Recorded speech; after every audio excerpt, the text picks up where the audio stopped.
일본은 문화적으로 한국에게 항상 뒤처져 있었습니다. 한국보다 자기네가 문화적으로 앞선다고 여겼던 때는 최초로 그 메이지 유신 이후라고 봐야 되겠죠. 일본이 임진왜란 할 때만 해도 한국에 와서 그렇게 도자기 같은 걸 많이 훔쳐가게 미개한 나라에서 한국 쳐들어서 테레비 훔쳐가는 거랑 비슷한 거란 말이에요. 그 당시 일본 사람들한테 올려다볼 만한 나라였단 말이죠.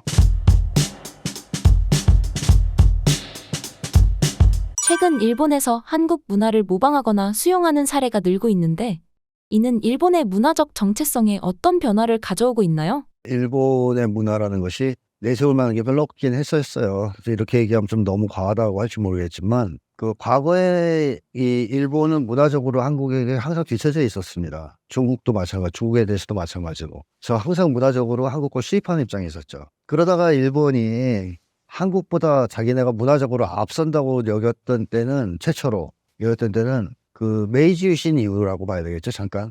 그 전까지는 뭐 한국에 오면은 사실 일본이 임진왜란 때만 해도 한국에 와서 그렇게 도자기 같은 걸 많이 훔쳐가게 어쨌든 요쪽으로 치면 우리가 미개한 나라에서 한국 쳐들어서 테레비 훔쳐가는 거랑 비슷한 거란 말이에요. 그 당시 일본 사람들한테 그런 어떤 올려다볼 만한 나라였단 말이죠. 뭐 우리가 이제 집에서 쓰는 도자기도 그 사람들한테 가면 보물이 되는 뭐 좀 세게 얘기하면 그런 시절이 있었는데 메이지 유신 때 일본이 처음으로 자기네가 문화적으로 앞선다고 착각합니다. 서양 문화를 받아들이면서. 그래서 뭐 이제 예를 들면 고기를 이렇게 포크로 찍어서 칼로 썰어서 먹는 이 장면. 지금도 한국 드라마나 이런 데서도 꼭 연애할 때면 꼭 고기를 써는데요. 저는 그것도 일종의 사대주의 아닌가 이런 생각도 좀 들긴 해요. 왜 데이트를 멋있게 할 때는 꼭 고기를 썰어야 되는가. 비빔밥 같은 거 먹으면 안 될까 하는 생각도 썼는데 자, 일본 사람들이 그 당시 그런 게 대단하게 느껴진 거예요. 여기 앉아서 이렇게 탁 차고 이거 총도 딱 들고 쏴 죽이고 막 이러니까 이게 진짜 문화야. 서양 문화에 거의 열렬하게 빠져들죠. 일본 지배층이. 그러면서 일본은 다 영국식을 받아들입니다. 영국이 그 당시에 제국주의 선도국가였기 때문에. 그래서 운전대도 오른쪽에 있는 것도 영국 차 그대로 갖다가 뺏겨가지고 그런 거 아닙니까? 네, 일본이 그렇게 문화적으로 한국을 앞섰다는 착각이 빠졌을 때가 잠깐 있었어요. 하지만 그 문화는 본질적으로 심해 문화입니다. 사상적, 도덕적 이런 우월성에 기초한 문화가 아니에요. 서양의 사실 이데올로기나 사상은 저는 동양보다 앞섰다고 생각하지 않아요. 철학이나 이런 것들이. 지금도 철학하면 한국에서도 서양 철학만 가르쳐서 그렇지 동양도 철학적 전통이 훨씬 더 오래됐고 우수합니다. 볼 때. 대몽주의 사상가들이 공자의 책들을 유교 책들, 유교 학자들의 책을 읽고선 계몽주의를 만들었다는 게 지금 거의 밝혀지고 있죠. 서양에서 사실은 동양도 많이 훔쳐갔어요. 살짝 이렇게 뺏겨가지고 계몽주의도 만들고 막 이런 거지. 사상적으로 볼 때 서양이 꼭 앞선다고 볼 수 없습니다. 오히려 뒤졌다고 봐야죠. 일본도 비슷하죠. 근데 그런 것들을 받아들이면서 힘에 기반한 문화들을 잠깐 한국에다가 이제 다시 역수출하는 이런 시기가 있었지만 그것도 뭐 시기로 보면 그렇게 길지 않았고 금방 끝났습니다.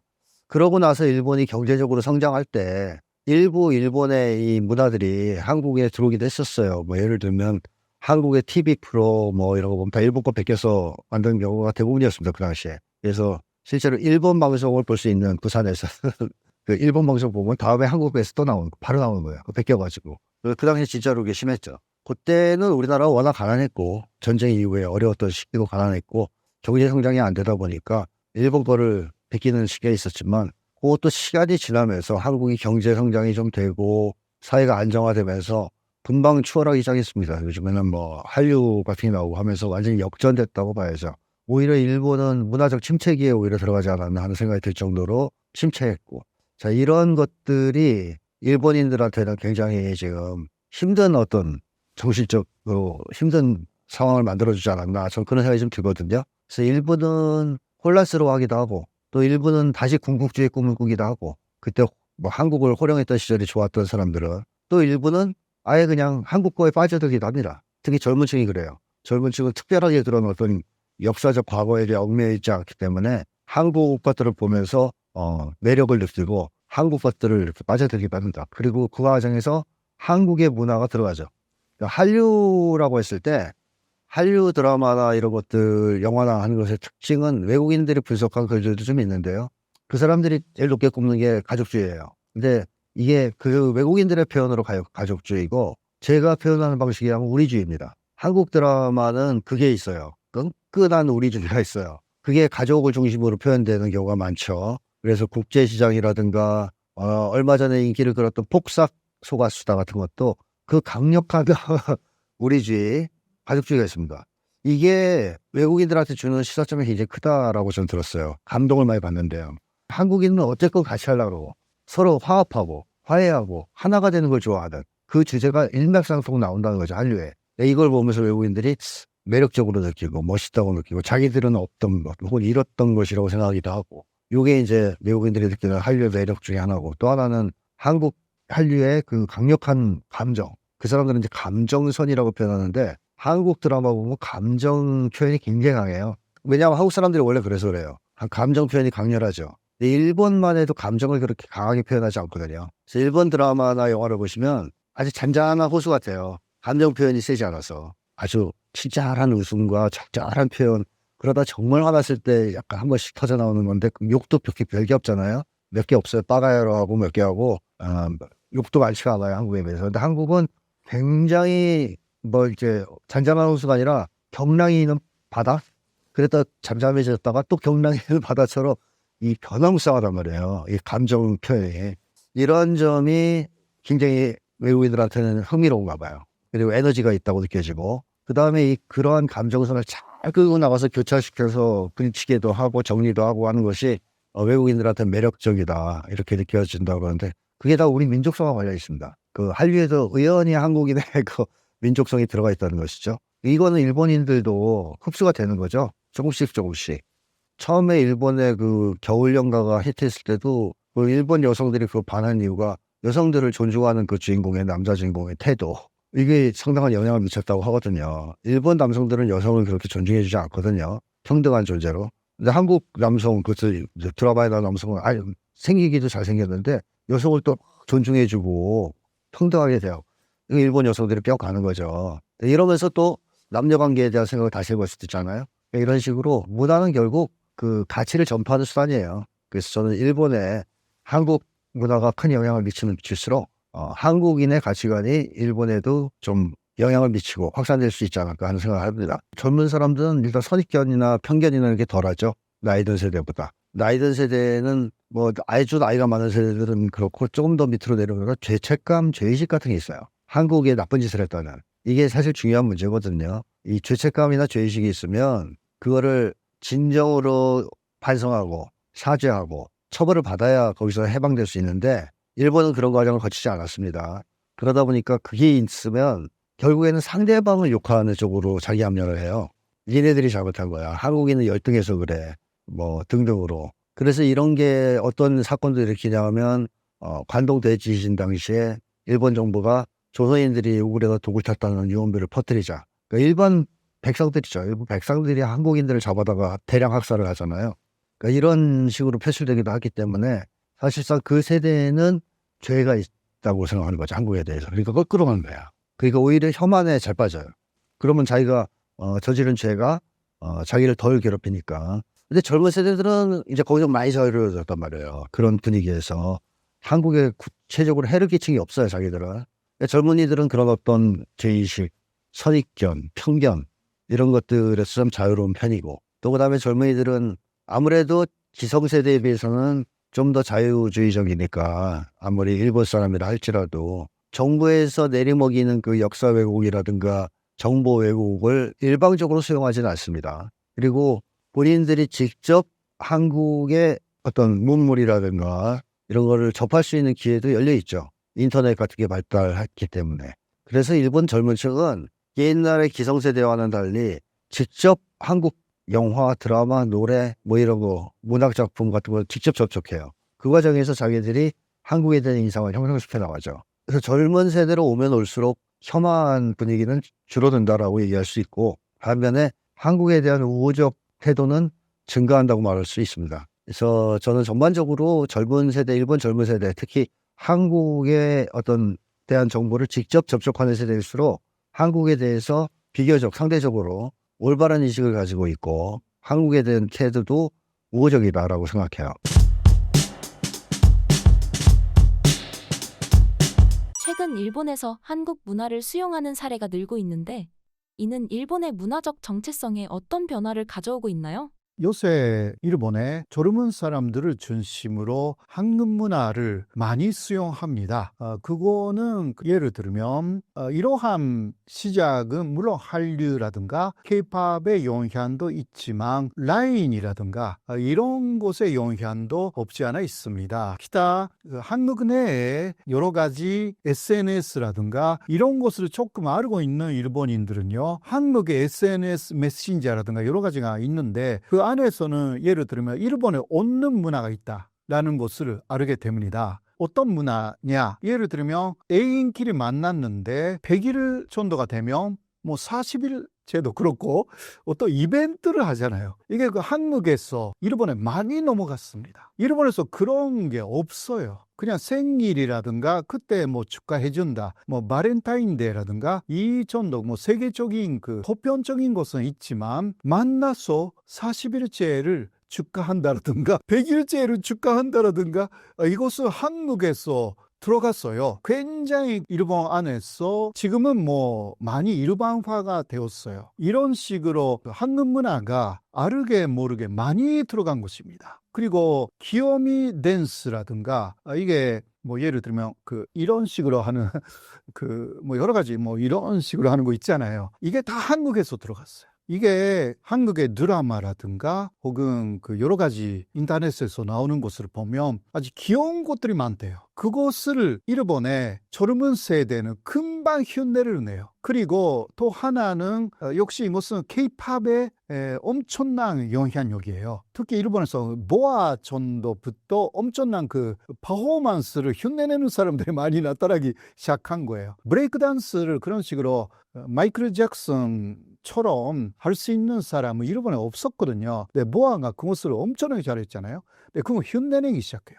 일본인들이. 그 다음에 여러 아티스트들이 일본에 먼저 가기 전에 한국 안에서 특히 소녀시대가 나왔을 때 엄청났어요. 소녀시대가 일본에 가기 전에요. 유튜브로 볼 수 있잖아요. 그렇게 해서 일본 안에 소녀시대의 노래를 그냥 흉내내는 그룹들이 많이 생깁니다. 이거는 유튜브 위력이 대단한 것이었어요. 그런데 재밌는 것은요, 그 성우원들을 모집한다라는 그런 게 많이 나오는 거예요. 일본의 SNS상에. 그러니까 지금 소녀시대에 여러 가지 댄스를 서로 연습하고 있는데 지금 7명밖에 없다. 나머지 2사람 정도 필요하다. 라고 해서 모집을 또 해요. 그렇게 해서 전혀 모르는 사람들이 만나서 사이좋게 그것을 연습을 해요. 그래서 이게 일본에서 너무너무 놀랐어요. 소녀시대가 일본에 아마 2011년이나 12년 정도에 일본에 처음으로 가서 아주 작은 2,000명 정도의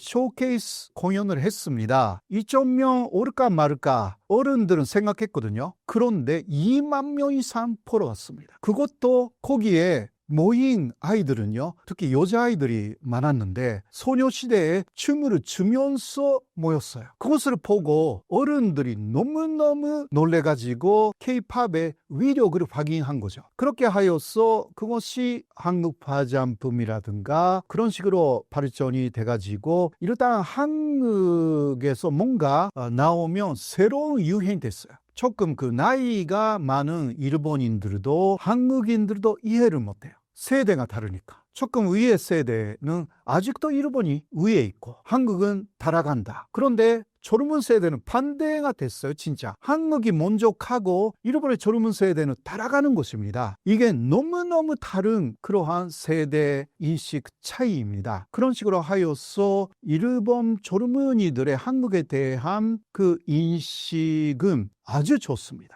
그리고 그 아이들이 알고 있는 일본이라는 사회는 그 아이들이 태어났을 때, 그러니까 그 10년대 이후 일본은 이미 선진국에서 떨어지기 시작하고 있었습니다. 그래서 선진국이었던 일본을 본 적이 없는 세대가 지금 늘어나고 있는 게 일본입니다. 그러나 한국은 오히려 지금 선진국에 침입했다. 이러한 상황이잖아요. 물론 이게 언제까지 계속 이어지는가라는 문제가 있거든요. 출산율 문제도 있고요. 해서 그러나 일본은 훨씬 이전에 그러니까 30년 전도 전에 선진국에서 떨어지기 시작했어요. 그 이후에 태어난 일본인들은 조르무르 때부터 태어났을 때부터 일본은 문제가 많았습니다. 오히려 선진국이라는 거 과거의 이야기가 돼버려 가지고 한국은 지금 현재 한국이 선진국인 거예요. 여러 가지 문제 있다고 해도 그냥 이거 지켜야 되는 거죠. 한국에서는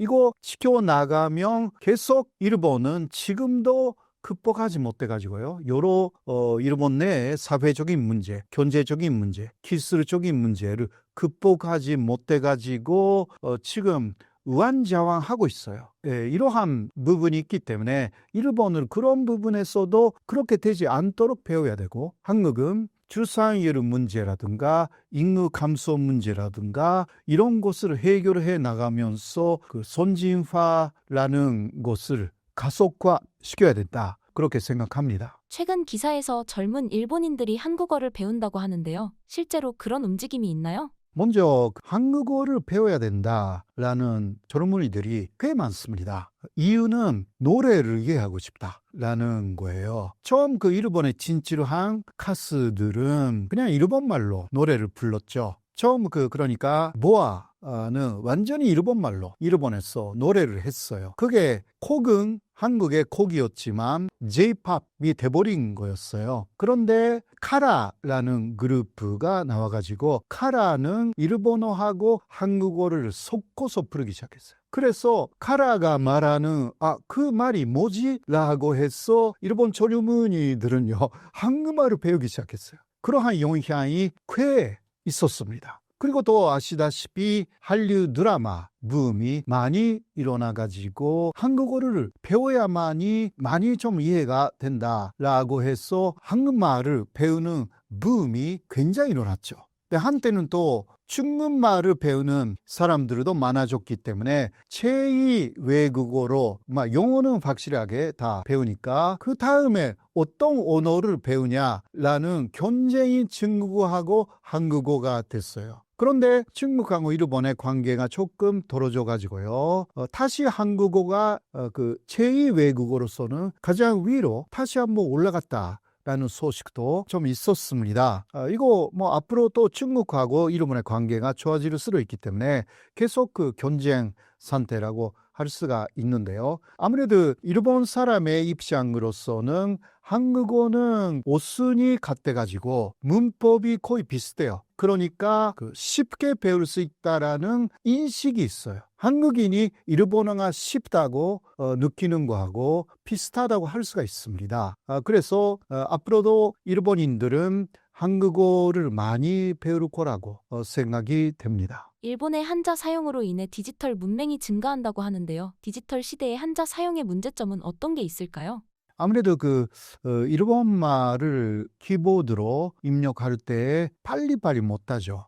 왜냐하면 히라가나 입력하고 또 그것을 한자로 변환시켜야 되기 때문에 시간이 좀 걸려요. 그리고 또 예를 들면 일본 기자들이 인터뷰를 하거나 혹은 어떤 사람이 말하고 있는 것을 속기해야 하잖아요. 그때는 한자 쓰고 있으면 이거 속기 못합니다. 그래서 일본에서는 속기법이라는 게 따로 있거든요. 이거는 일본어가 아니에요. 그러니까 속기라는 글자가 있는 거예요. 그런데 저도 한국에 왔으니까 한국에도 그런 게 있는 줄 알았는데 한국은 그냥 한국으로 그냥 속기할 수가 있어요. 이런 부분에서 속도 부분에서 일본의 그런 한자 문화는 확실하게 한계는 있어요. 자, 그러면 한자를 없애고 히라가나나 카타카나만으로 쓰자. 그런데 이러한 이야기를 사실 한 사람은 거의 없습니다. 일본에서. 왜냐하면 히라가나로 쓰면 무슨 말인지 몰라요. 또 띄어쓰기가 없기 때문에. 띄어쓰기가 되면 조금 이해가 될지 모르지만 아무래도 한국어도 비슷하지만 일본말로 하나라고 하면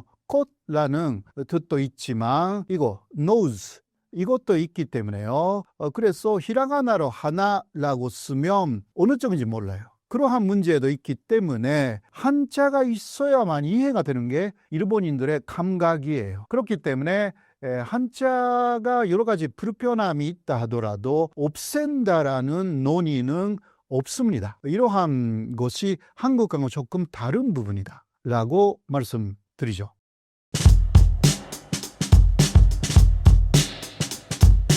최근 일본에서 한국 문화를 모방하거나 수용하는 사례가 늘고 있는데, 이는 일본의 문화적 정체성에 어떤 변화를 가져오고 있나요? 일본의 문화라는 것이 내세울 만한 게 별로 없긴 했었어요. 그래서 이렇게 얘기하면 좀 너무 과하다고 할지 모르겠지만, 그 과거에 이 일본은 문화적으로 한국에게 항상 뒤처져 있었습니다. 중국도 마찬가지, 중국에 대해서도 마찬가지고. 그래서 항상 문화적으로 한국과 수입하는 입장에 있었죠. 그러다가 일본이 한국보다 자기네가 문화적으로 앞선다고 여겼던 때는, 최초로 여겼던 때는 그 메이지 유신 이후라고 봐야 되겠죠, 잠깐. 그 전까지는 뭐 한국에 오면은 사실 일본이 임진왜란 할 때만 해도 한국에 와서 그렇게 도자기 같은 걸 많이 훔쳐간 게, 어쨌든 요쪽으로 치면 우리가 미개한 나라에서 한국 쳐들어서 텔레비 훔쳐간 거랑 비슷한 거란 말이에요. 그 당시 일본 사람들한테 그런 어떤, 올려다볼 만한 나라였단 말이죠. 우리가 이제 집에서 쓰는 도자기도 그 사람들한테 가면 보물이 되는, 좀 세게 얘기하면. 그런 시절이 있었는데, 메이지 유신 때 일본이 처음으로 자기네가 문화적으로 앞선다고 착각합니다. 서양 문화를 받아들이면서. 그러니까 이제 예를 들면 고기를 이렇게 포크로 찍어서 칼로 썰어서 먹는 이 장면. 지금도 한국 드라마나 이런 데서도 꼭 연애할 때면 꼭 고기를 써는데요. 저는 그것도 일종의 사대주의 아닌가 이런 생각도 좀 들긴 해요. 왜 데이트를 멋있게 할 때는 꼭 고기를 썰어야 되는가. 비빔밥 같은 거 먹으면 안 될까 하는 생각도 썼는데, 자, 일본 사람들이 그 당시 그런 게 대단하게 느껴진 거예요. 여기 앉아서 이렇게 탁 차고, 이것도 총도 딱 들고 쏴 죽이고 막 이러니까, 이게 진짜 문화야. 서양 문화에 거의 열렬하게 빠져들죠. 일본 지배층이. 그러면서 일본은 다 영국식을 받아들입니다. 영국이 들어가서 제국주의 선도국가였기 때문에. 그래서 운전대도 오른쪽에 있는 것도 영국차 그대로 갖다가 뺏겨가지고 그런 거 아닙니까? 일본이 그렇게 문화적으로 한국을 앞섰다는 착각이 빠졌을 때가 잠깐 있었어요. 하지만 그 문화는 본질적으로 심의 문화입니다. 사상적, 도덕적 이런 우월성에 기초한 문화가 아니에요. 서양의 사실 이데올로기나 사상은 저는 동양보다 앞섰다고 생각하지 않아요. 철학이나 이런 것들이. 지금도 철학하면 한국에서도 서양 철학만 가르쳐서 그렇지 동양도 철학적 전통이 훨씬 더 오래됐고 우수합니다. 제가 볼 때. 대몽주의 사상가들이 공자의 책들을, 유교 책들, 유교 학자들의 책을 읽고선 계몽주의를 만들었다는 게 지금 거의 밝혀지고 있죠.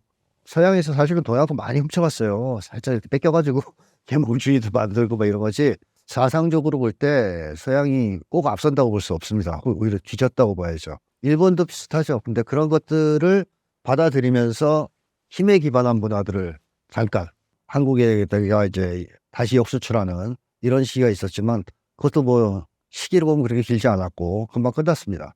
그러고 나서 일본이 경제적으로 성장할 때 일부 일본의 이 문화들이 한국에 들어오기도 했었어요. 예를 들면 한국의 TV 프로 이런 거 보면 다 일본 거 베껴서 만든 경우가 대부분이었습니다. 그 당시에. 그래서 실제로 일본 방송을 볼 수 있는 부산에서 그 일본 방송 보면 다음에 한국에서 또 나오는 거, 바로 나오는 거예요. 베껴가지고. 그 당시에 진짜로 그게 심했죠. 그때는 우리나라가 워낙 가난했고 전쟁 이후에 어려웠던 시기고 가난했고 경제 성장이 안 되다 보니까 일본 거를 베끼는 시기가 있었지만, 그것도 시간이 지나면서 한국이 경제 성장이 좀 되고 사회가 안정화되면서 금방 추월하기 시작했습니다. 요즘에는 한류 같은 게 나오고 하면서 완전히 역전됐다고 봐야죠.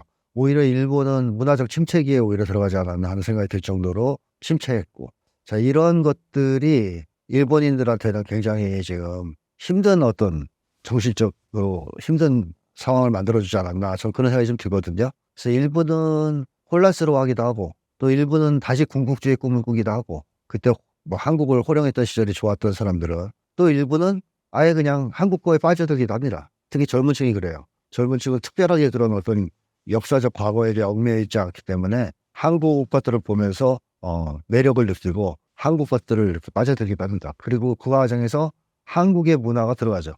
한류라고 했을 때 한류 드라마나 이런 것들 영화나 하는 것의 특징은 외국인들이 분석한 글들도 좀 있는데요.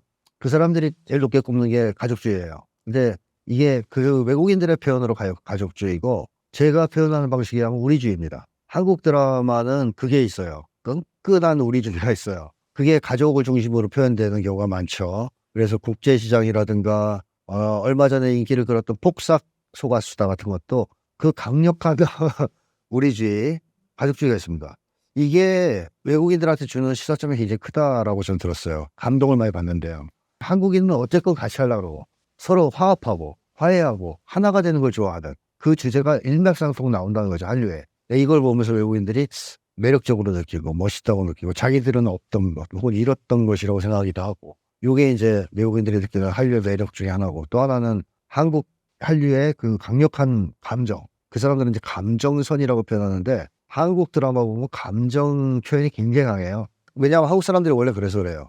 감정 표현이 강렬하죠. 근데 일본만 해도 감정을 그렇게 강하게 표현하지 않거든요. 그래서 일본 드라마나 영화를 보시면 아주 잔잔한 호수 같아요. 감정 표현이 세지 않아서 아주 친절한 웃음과 적절한 표현. 그러다 정말 화났을 때 약간 한 번씩 터져 나오는 건데 그 욕도 별게 없잖아요. 몇 개 없어요. 빠가야로 하고 몇 개 하고 욕도 많지가 않아요, 한국에 비해서. 근데 한국은 굉장히 뭐 이제 잔잔한 호수가 아니라 경랑이 있는 바다. 그랬다 잠잠해졌다가 또 경랑이 있는 바다처럼 이 변화무쌍하단 말이에요. 이 감정 표현이. 이런 점이 굉장히 외국인들한테는 흥미로운가 봐요. 그리고 에너지가 있다고 느껴지고, 그 다음에 그러한 감정선을 잘 끌고 나가서 교차시켜서 부딪히기도 하고 정리도 하고 하는 것이 외국인들한테 매력적이다 이렇게 느껴진다고 하는데, 그게 다 우리 민족성과 관련 있습니다. 그 한류에도 의연히 한국인의 그 민족성이 들어가 있다는 것이죠. 이거는 일본인들도 흡수가 되는 거죠. 조금씩. 처음에 일본의 그 겨울연가가 히트했을 때도 그 일본 여성들이 그 반한 이유가 여성들을 존중하는 그 주인공의 남자 주인공의 태도, 이게 상당한 영향을 미쳤다고 하거든요. 일본 남성들은 여성을 그렇게 존중해주지 않거든요. 평등한 존재로. 근데 한국 남성, 그것을 드라마에 나온 남성은 생기기도 잘생겼는데 여성을 또 존중해주고 평등하게 대하고, 이거 일본 여성들이 뼈가는 거죠. 이러면서 또 남녀관계에 대한 생각을 다시 해볼 수도 있잖아요. 이런 식으로 문화는 결국 그 가치를 전파하는 수단이에요. 그래서 저는 일본에 한국 문화가 큰 영향을 미칠수록 한국인의 가치관이 일본에도 좀 영향을 미치고 확산될 수 있지 않을까 하는 생각을 합니다. 젊은 사람들은 일단 선입견이나 편견이나 이런 게 덜하죠. 나이 든 세대보다. 나이 든 세대는 뭐 아주 나이가 많은 세대들은 그렇고, 조금 더 밑으로 내려오면 죄책감, 죄의식 같은 게 있어요. 한국에 나쁜 짓을 했다는.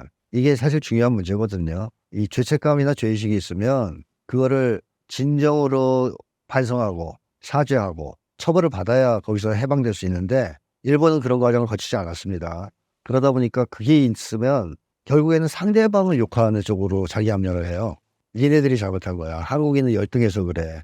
뭐 등등으로. 그래서 이런 게 어떤 사건도 일으키냐면 관동 대지진 당시에 일본 정부가 조선인들이 우글에다 독을 탔다는 유언비를 퍼뜨리자. 그러니까 일반 백성들이죠. 일본 백성들이 한국인들을 잡아다가 대량 학살을 하잖아요. 그러니까 이런 식으로 표출되기도 하기 때문에 사실상 그 세대는 죄가 있다고 생각하는 거죠, 한국에 대해서. 그러니까 거꾸로 가는 거야. 그러니까 오히려 혐한에 잘 빠져요.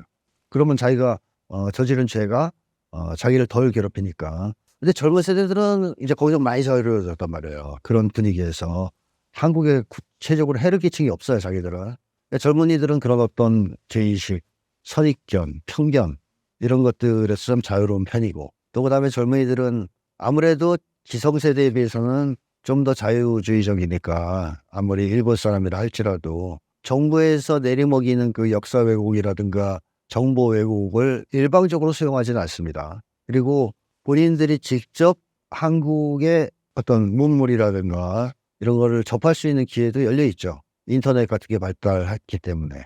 그래서 일본 젊은 층은 옛날의 기성세대와는 달리 직접 한국 영화, 드라마, 노래 뭐 이런 거, 문학작품 같은 걸 직접 접촉해요. 그 과정에서 자기들이 한국에 대한 인상을 형성시켜 나가죠. 그래서 젊은 세대로 오면 올수록 혐한 분위기는 줄어든다라고 얘기할 수 있고, 반면에 한국에 대한 우호적 태도는 증가한다고 말할 수 있습니다. 그래서 저는 전반적으로 젊은 세대, 일본 젊은 세대, 특히 한국의 어떤 대한 정보를 직접 접촉하는 세대일수록 한국에 대해서 비교적 상대적으로 올바른 인식을 가지고 있고 한국에 대한 태도도 우호적이다라고 생각해요. 최근 일본에서 한국 문화를 수용하는 사례가 늘고 있는데, 이는 일본의 문화적 정체성에 어떤 변화를 가져오고 있나요? 요새 일본에 젊은 사람들을 중심으로 한국 문화를 많이 수용합니다. 그거는 예를 들면 이러한 시작은 물론 한류라든가 K-팝의 영향도 있지만 라인이라든가 이런 곳의 영향도 없지 않아 있습니다. 기타 한국 내에 여러 가지 SNS라든가 이런 것을 조금 알고 있는 일본인들은요, 한국의 SNS 메신저라든가 여러 가지가 있는데 그 안에서는 예를 들면 일본에 얻는 문화가 있다라는 것을 알게 됩니다. 어떤 문화냐? 예를 들면 애인끼리 만났는데 100일 정도가 되면 뭐 40일 제도 그렇고 어떤 이벤트를 하잖아요. 이게 그 한국에서 일본에 많이 넘어갔습니다. 일본에서 그런 게 없어요. 그냥 생일이라든가 그때 뭐 축하해준다, 뭐 바렌타인데이라든가 이 정도 뭐 세계적인 그 보편적인 것은 있지만 만나서 40일째를 축하한다라든가 100일째를 축하한다라든가 이것은 한국에서 들어갔어요. 굉장히 일본 안에서 지금은 뭐 많이 일반화가 되었어요. 이런 식으로 한국 문화가 알게 모르게 많이 들어간 것입니다. 그리고 귀요미 댄스라든가 이게 뭐 예를 들면 그 이런 식으로 하는 그 뭐 여러 가지 뭐 이런 식으로 하는 거 있잖아요. 이게 다 한국에서 들어갔어요. 이게 한국의 드라마라든가 혹은 그 여러 가지 인터넷에서 나오는 것을 보면 아주 귀여운 것들이 많대요. 그것을 일본의 젊은 세대는 금방 흉내를 내요. 그리고 또 하나는 역시 이것은 K-팝의 엄청난 영향력이에요. 특히 일본에서 모아 정도부터 엄청난 그 퍼포먼스를 흉내내는 사람들이 많이 나타나기 시작한 거예요. 브레이크 댄스를 그런 식으로 마이클 잭슨처럼 할 수 있는 사람은 일본에 없었거든요. 근데 모아가 그것을 엄청나게 잘했잖아요. 근데 그거 흉내내기 시작해요.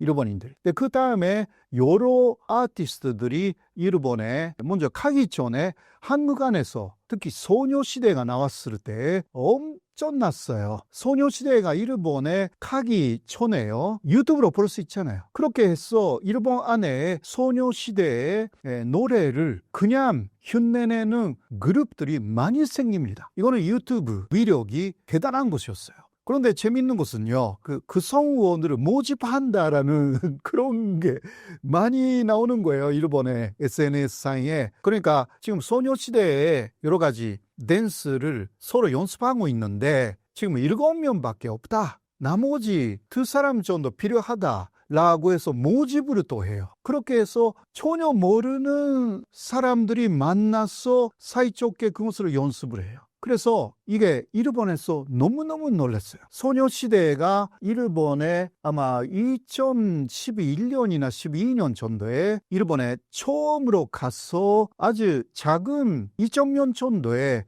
쇼케이스 공연을 했습니다. 2,000명 올까 말까 어른들은 생각했거든요. 그런데 2만 명 이상 보러 왔습니다. 그것도 거기에 모인 아이들은요, 특히 여자아이들이 많았는데 소녀시대에 춤을 추면서 모였어요. 그것을 보고 어른들이 너무너무 놀래가지고 K-팝의 위력을 확인한 거죠. 그렇게 하여서 그것이 한국 화장품이라든가 그런 식으로 발전이 돼가지고 일단 한국에서 뭔가 나오면 새로운 유행이 됐어요. 조금 그 나이가 많은 일본인들도 한국인들도 이해를 못해요. 세대가 다르니까. 조금 위의 세대는 아직도 일본이 위에 있고 한국은 따라간다. 그런데 젊은 세대는 반대가 됐어요. 진짜 한국이 먼저 가고 일본의 젊은 세대는 따라가는 것입니다. 이게 너무너무 다른 그러한 세대 인식 차이입니다. 그런 식으로 하여서 일본 젊은이들의 한국에 대한 그 인식은 아주 좋습니다. 그리고 그 아이들이 알고 있는 일본이라는 사회는 그 아이들이 태어났을 때, 그러니까 그 10년대 이후 일본은 이미 선진국에서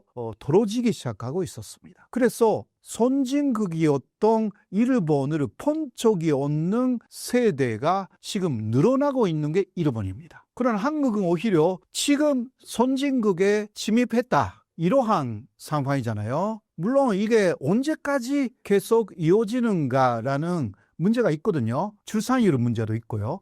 해서 그러나 일본은 훨씬 이전에 그러니까 30년 전도 전에 선진국에서 떨어지기 시작했어요. 그 이후에 태어난 일본인들은 조르무르 때부터 태어났을 때부터 일본은 문제가 많았습니다. 오히려 선진국이라는 거 과거의 이야기가 돼버려가지고 한국은 지금 현재 한국이 선진국인 거예요. 여러 가지 문제 있다고 해도 그냥 이거 지켜야 되는 거죠. 한국에서는 이거 지켜나가면 계속 일본은 지금도 극복하지 못해가지고요. 여러 일본 내의 사회적인 문제, 경제적인 문제, 기술적인 문제를 극복하지 못해가지고 지금 우왕좌왕하고 있어요. 예, 이러한 부분이 있기 때문에 일본은 그런 부분에서도 그렇게 되지 않도록 배워야 되고 한국은 출산율 문제라든가 인구 감소 문제라든가 이런 것을 해결해 나가면서 그 선진화라는 것을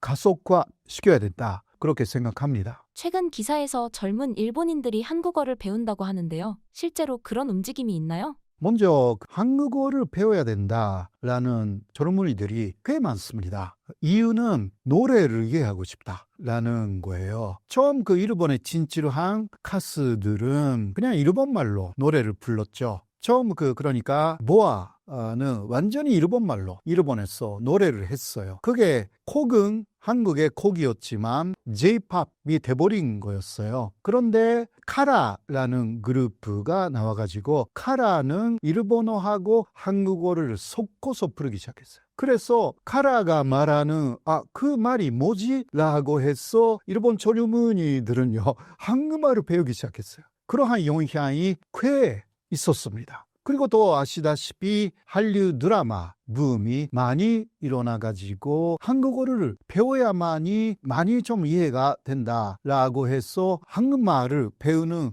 붐이 굉장히 일어났죠.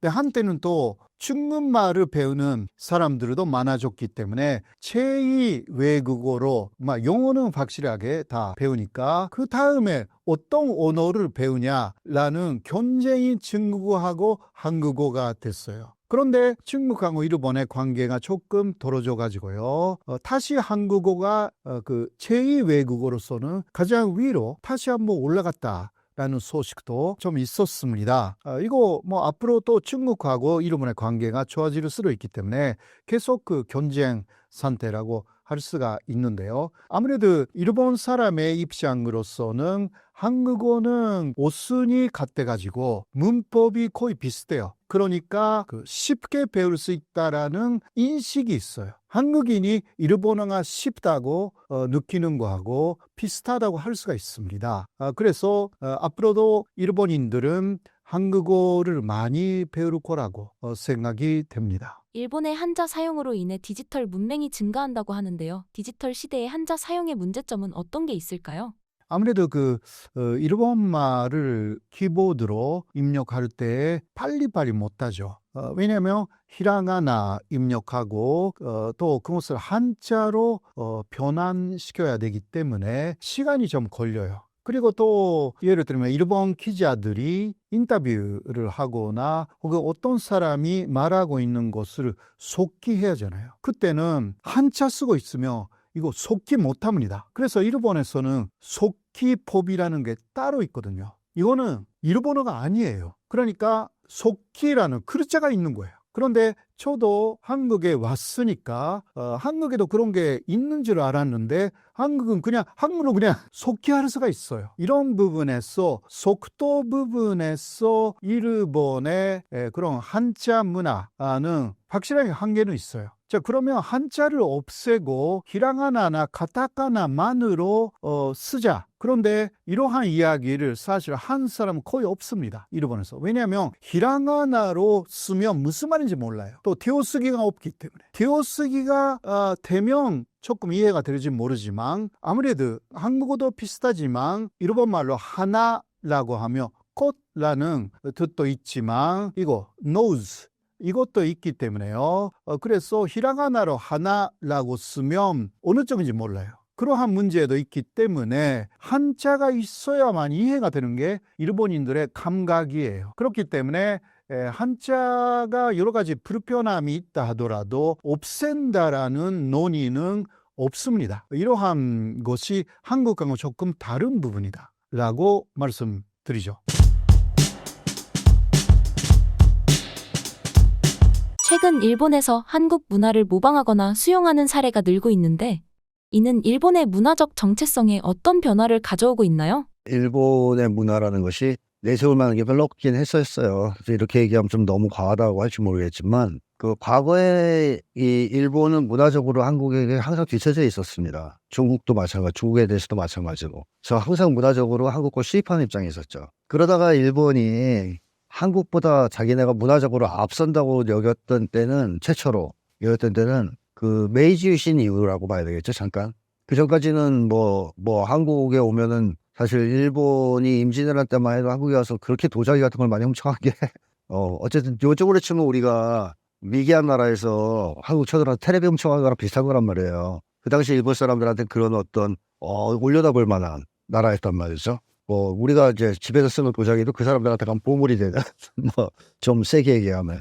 그런 시절이 있었는데, 메이지 유신 때 일본이 처음으로 자기네가 문화적으로 앞선다고 착각합니다. 서양 문화를 받아들이면서. 그러니까 이제 예를 들면 고기를 이렇게 포크로 찍어서 칼로 썰어서 먹는 이 장면. 지금도 한국 드라마나 이런 데서도 꼭 연애할 때면 꼭 고기를 써는데요. 저는 그것도 일종의 사대주의 아닌가 이런 생각도 좀 들긴 해요. 왜 데이트를 멋있게 할 때는 꼭 고기를 썰어야 되는가. 비빔밥 같은 거 먹으면 안 될까 하는 생각도 썼는데, 자, 일본 사람들이 그 당시 그런 게 대단하게 느껴진 거예요. 여기 앉아서 이렇게 탁 차고, 이것도 총도 딱 들고 쏴 죽이고 막 이러니까, 이게 진짜 문화야. 서양 문화에 거의 열렬하게 빠져들죠. 일본 지배층이. 그러면서 일본은 다 영국식을 받아들입니다. 영국이 들어가서 제국주의 선도국가였기 때문에. 그래서 운전대도 오른쪽에 있는 것도 영국차 그대로 갖다가 뺏겨가지고 그런 거 아닙니까? 일본이 그렇게 문화적으로 한국을 앞섰다는 착각이 빠졌을 때가 잠깐 있었어요. 하지만 그 문화는 본질적으로 심의 문화입니다. 사상적, 도덕적 이런 우월성에 기초한 문화가 아니에요. 서양의 사실 이데올로기나 사상은 저는 동양보다 앞섰다고 생각하지 않아요. 철학이나 이런 것들이. 지금도 철학하면 한국에서도 서양 철학만 가르쳐서 그렇지 동양도 철학적 전통이 훨씬 더 오래됐고 우수합니다. 제가 볼 때. 대몽주의 사상가들이 공자의 책들을, 유교 책들, 유교 학자들의 책을 읽고선 계몽주의를 만들었다는 게 지금 거의 밝혀지고 있죠. 서양에서 사실은 동양도 많이 훔쳐갔어요. 살짝 이렇게 뺏겨가지고 계몽주의도 만들고 막 이런 거지. 사상적으로 볼 때 서양이 꼭 앞선다고 볼 수 없습니다. 오히려 뒤졌다고 봐야죠. 일본도 비슷하죠. 근데 그런 것들을 받아들이면서 힘에 기반한 문화들을 잠깐 한국에다가 이제 다시 역수출하는 이런 시기가 있었지만, 그것도 시기로 보면 그렇게 길지 않았고 금방 끝났습니다. 그러고 나서 일본이 경제적으로 성장할 때 일부 일본의 이 문화들이 한국에 들어오기도 했었어요. 예를 들면 한국의 TV 프로 이런 거 보면 다 일본 거 베껴서 만든 경우가 대부분이었습니다. 그 당시에. 그래서 실제로 일본 방송을 볼 수 있는 부산에서 그 일본 방송 보면 다음에 한국에서 또 바로 나오는 거예요. 베껴가지고. 그 당시에 진짜로 그게 심했죠. 그때는 우리나라가 워낙 가난했고, 전쟁 이후에 어려웠던 시기고 가난했고, 경제 성장이 안 되다 보니까 일본 거를 베끼는 시기가 있었지만, 그것도 시간이 지나면서 한국이 경제 성장이 좀 되고 사회가 안정화되면서 금방 추월하기 시작했습니다. 요즘에는 한류 같은 게 나오고 하면서 완전히 역전됐다고 봐야죠. 오히려 일본은 문화적 침체기에 오히려 들어가지 않았나 하는 생각이 들 정도로 침체했고, 자, 이런 것들이 일본인들한테는 굉장히 지금 힘든 어떤 정신적으로 힘든 상황을 만들어주지 않았나, 저는 그런 생각이 좀 들거든요. 그래서 일본은 혼란스러워하기도 하고, 또 일본은 다시 군국주의 꿈을 꾸기도 하고, 그때 한국을 호령했던 시절이 좋았던 사람들은, 또 일본은 아예 그냥 한국거에 빠져들기도 합니다. 특히 젊은 층이 그래요. 젊은 층은 특별하게 그런 어떤 역사적 과거에 대해 얽매여 있지 않기 때문에 한국 것들을 보면서 매력을 느끼고 한국 것들을 이렇게 빠져들기도 합니다. 그리고 그 과정에서 한국의 문화가 들어가죠. 한류라고 했을 때 한류 드라마나 이런 것들 영화나 하는 것의 특징은 외국인들이 분석한 글들도 좀 있는데요. 그 사람들이 제일 높게 꼽는 게 가족주의예요. 근데 이게 그 외국인들의 표현으로 가족주의고, 제가 표현하는 방식이 하면 우리주의입니다. 한국 드라마는 그게 있어요. 끈끈한 우리주의가 있어요. 그게 가족을 중심으로 표현되는 경우가 많죠. 그래서 국제시장이라든가 얼마 전에 인기를 끌었던 폭삭 소가수다 같은 것도 그 강력한 우리주의, 가족주의가 있습니다. 이게 외국인들한테 주는 시사점이 굉장히 크다라고 저는 들었어요. 감동을 많이 받는데요. 한국인은 어쨌건 같이 하려고 그러고 서로 화합하고 화해하고 하나가 되는 걸 좋아하는 그 주제가 일맥상통 나온다는 거죠, 한류에. 이걸 보면서 외국인들이 매력적으로 느끼고 멋있다고 느끼고 자기들은 없던 것 혹은 잃었던 것이라고 생각하기도 하고, 이게 이제 외국인들이 느끼는 한류의 매력 중에 하나고, 또 하나는 한국 한류의 그 강력한 감정. 그 사람들은 이제 감정선이라고 표현하는데 한국 드라마 보면 감정 표현이 굉장히 강해요. 왜냐하면 한국 사람들이 원래 그래서 그래요.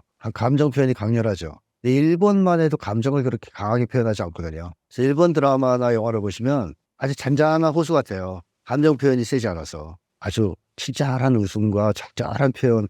그러다 정말 화났을 때 약간 한 번씩 터져 나오는 건데 그 욕도 별게 없잖아요. 몇 개 없어요. 빠가야로 하고 몇 개 하고 욕도 많지가 않아요, 한국에 비해서. 근데 한국은 굉장히 뭐 이제 잔잔한 호수가 아니라 경랑이 있는 바다. 그랬다 잠잠해졌다가 또 경랑이 있는 바다처럼 이 변화무쌍하단 말이에요. 이 감정 표현이. 이런 점이 굉장히 외국인들한테는 흥미로운가 봐요. 그리고 에너지가 있다고 느껴지고, 그 다음에 그러한 감정선을 잘 끌고 나가서 교차시켜서 부딪히기도 하고 정리도 하고 하는 것이 외국인들한테 매력적이다 이렇게 느껴진다고 하는데, 그게 다 우리 민족성과 관련 있습니다. 그 한류에도 의연히 한국인의 그 민족성이 들어가 있다는 것이죠. 이거는 일본인들도 흡수가 되는 거죠. 조금씩.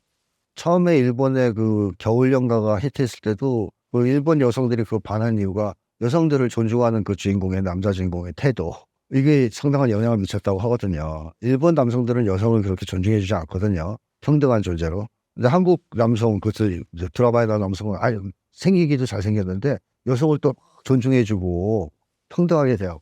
이거 일본 여성들이 뼈가는 거죠. 이러면서 또 남녀관계에 대한 생각을 다시 해볼 수도 있잖아요. 이런 식으로 문화는 결국 그 가치를 전파하는 수단이에요. 그래서 저는 일본에 한국 문화가 큰 영향을 미칠수록 한국인의 가치관이 일본에도 좀 영향을 미치고 확산될 수 있지 않을까 하는 생각을 합니다. 젊은 사람들은 일단 선입견이나 편견이나 이런 게 덜하죠. 나이 든 세대보다. 나이 든 세대는 뭐 아주 나이가 많은 세대들은 그렇고, 조금 더 밑으로 내려오면 죄책감, 죄의식 같은 게 있어요. 한국에 나쁜 짓을 했다는.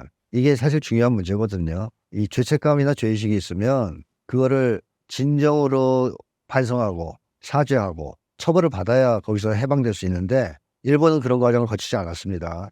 그러다 보니까 그게 있으면 결국에는 상대방을 욕하는 쪽으로 자기 합리화를 해요. 얘네들이 잘못한 거야. 한국인은 열등해서 그래.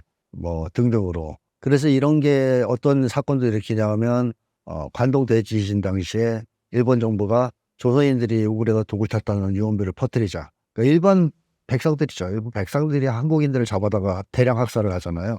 그러니까 이런 식으로 표출되기도 하기 때문에 사실상 그 세대는 죄가 있다고 생각하는 거죠, 한국에 대해서. 그러니까 거꾸로 가는 거야. 그러니까 오히려 혐한에 잘 빠져요. 그러면 자기가 저지른 죄가 자기를 덜 괴롭히니까. 근데 젊은 세대들은 이제 거기서 많이 자유로워졌단 말이에요. 그런 분위기에서 한국에 구체적으로 해를 끼친 게 없어요, 자기들은. 그러니까 젊은이들은 그런 어떤 죄의식, 선입견, 편견 이런 것들에서 좀 자유로운 편이고, 또 그다음에 젊은이들은 아무래도 기성세대에 비해서는 좀 더 자유주의적이니까 아무리 일본 사람이라 할지라도 정부에서 내리먹이는 그 역사 왜곡이라든가 정보 왜곡을 일방적으로 수용하지는 않습니다. 그리고 본인들이 직접 한국의 어떤 문물이라든가 이런 거를 접할 수 있는 기회도 열려 있죠. 인터넷 같은 게 발달했기 때문에.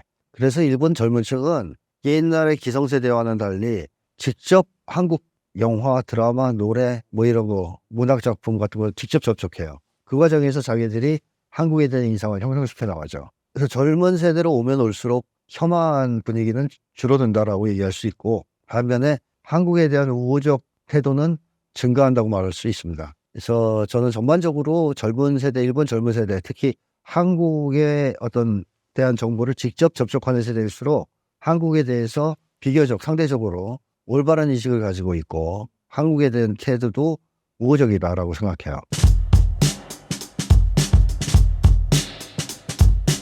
최근 일본에서 한국 문화를 수용하는 사례가 늘고 있는데, 이는 일본의 문화적 정체성에 어떤 변화를 가져오고 있나요?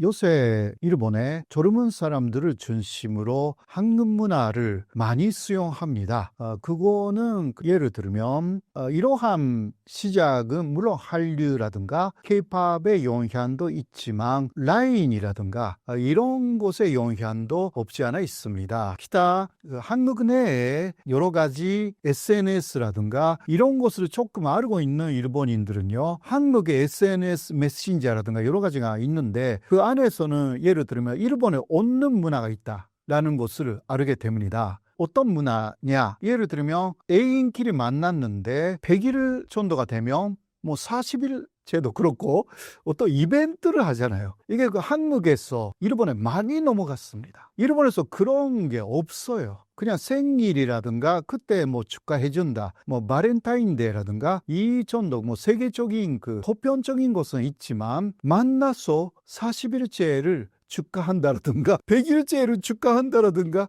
이것은 한국에서 들어갔어요. 굉장히 일본 안에서 지금은 뭐 많이 일반화가 되었어요. 이런 식으로 한국 문화가 알게 모르게 많이 들어간 것입니다. 그리고 귀요미 댄스라든가 이게 뭐 예를 들면 그 이런 식으로 하는 그 뭐 여러 가지 뭐 이런 식으로 하는 거 있잖아요. 이게 다 한국에서 들어갔어요. 이게 한국의 드라마라든가 혹은 그 여러 가지 인터넷에서 나오는 것을 보면 아주 귀여운 것들이 많대요. 그것을 일본의 젊은 세대는 금방 흉내를 내요. 그리고 또 하나는 역시 이것은 K-팝의 엄청난 영향력이에요. 특히 일본에서 모아 정도부터 엄청난 그 퍼포먼스를 흉내내는 사람들이 많이 나타나기 시작한 거예요. 브레이크 댄스를 그런 식으로 마이클 잭슨처럼 할 수 있는 사람은 일본에 없었거든요. 근데 모아가 그것을 엄청나게 잘했잖아요. 근데 그걸 흉내내기 시작해요.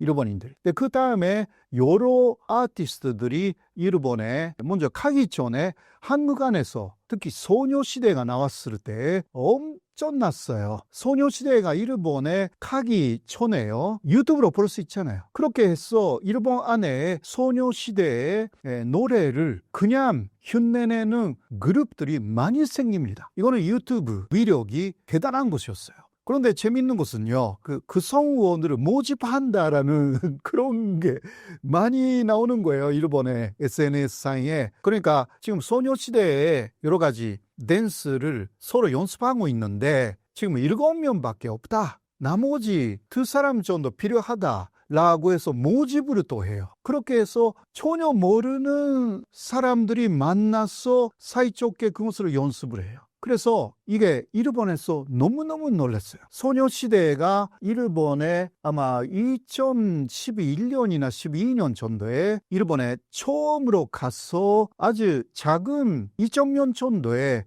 쇼케이스 공연을 했습니다. 2,000명 올까 말까 어른들은 생각했거든요. 그런데 2만 명 이상 보러 왔습니다. 그것도 거기에 모인 아이들은요, 특히 여자아이들이 많았는데 소녀시대에 춤을 추면서 모였어요. 그것을 보고 어른들이 너무너무 놀래가지고 K-팝의 위력을 확인한 거죠. 그렇게 하여서 그것이 한국 화장품이라든가 그런 식으로 발전이 돼가지고 일단 한국에서 뭔가 나오면 새로운 유행이 됐어요. 조금 그 나이가 많은 일본인들도 한국인들도 이해를 못해요. 세대가 다르니까. 조금 위의 세대는 아직도 일본이 위에 있고 한국은 따라간다. 그런데 젊은 세대는 반대가 됐어요. 진짜 한국이 먼저 가고 일본의 젊은 세대는 따라가는 것입니다. 이게 너무너무 다른 그러한 세대 인식 차이입니다. 그런 식으로 하여서 일본 젊은이들의 한국에 대한 그 인식은 아주 좋습니다. 그리고 그 아이들이 알고 있는 일본이라는 사회는 그 아이들이 태어났을 때, 그러니까 그 10년대 이후 일본은 이미 선진국에서 떨어지기 시작하고 있었습니다. 그래서 선진국이었던 일본을 본 적이 없는 세대가 지금 늘어나고 있는 게 일본입니다. 그러나 한국은 오히려 지금 선진국에 침입했다. 이러한 상황이잖아요. 물론 이게 언제까지 계속 이어지는가라는 문제가 있거든요. 출산율 문제도 있고요.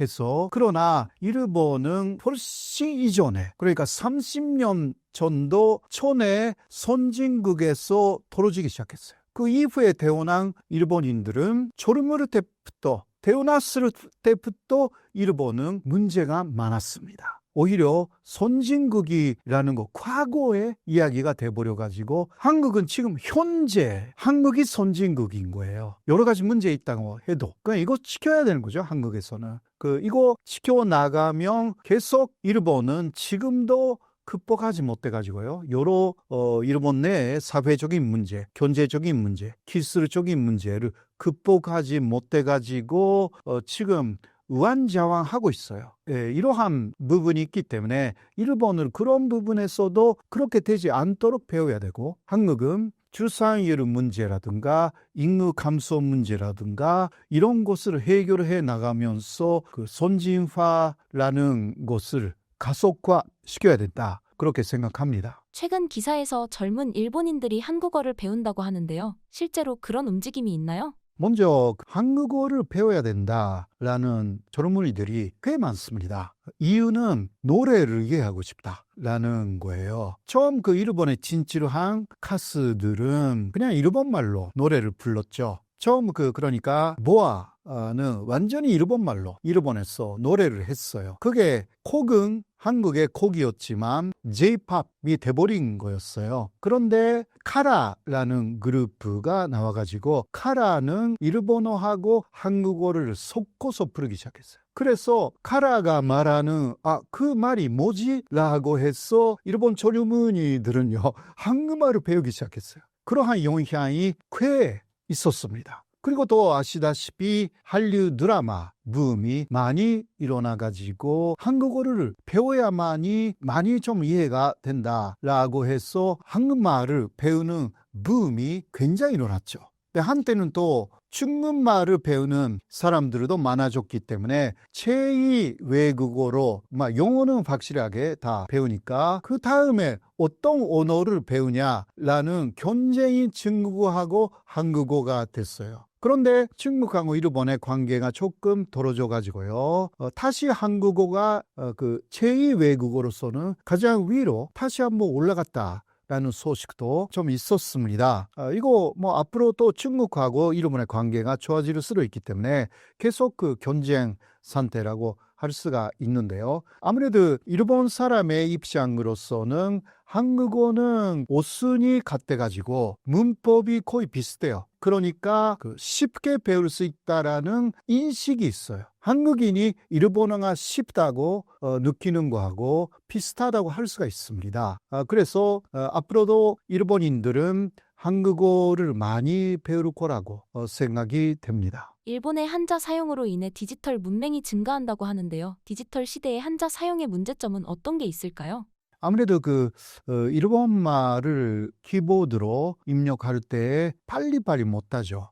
왜냐하면 히라가나 입력하고 또 그것을 한자로 변환시켜야 되기 때문에 시간이 좀 걸려요. 그리고 또 예를 들면 일본 기자들이 인터뷰를 하거나 혹은 어떤 사람이 말하고 있는 것을 속기해야 하잖아요. 그때는 한자 쓰고 있으면 이거 속기 못합니다. 그래서 일본에서는 속기법이라는 게 따로 있거든요. 이거는 일본어가 아니에요. 그러니까 속기라는 글자가 있는 거예요. 그런데 저도 한국에 왔으니까 한국에도 그런 게 있는 줄 알았는데 한국은 그냥 한국으로 그냥 속기할 수가 있어요. 이런 부분에서 속도 부분에서 일본의 그런 한자 문화는 확실하게 한계는 있어요. 자, 그러면 한자를 없애고 히라가나나 카타카나만으로 쓰자. 그런데 이러한 이야기를 사실 한 사람은 거의 없습니다. 일본에서. 왜냐하면 히라가나로 쓰면 무슨 말인지 몰라요. 또 띄어쓰기가 없기 때문에. 띄어쓰기가 되면 조금 이해가 될지 모르지만 아무래도 한국어도 비슷하지만 일본말로 하나라고 하면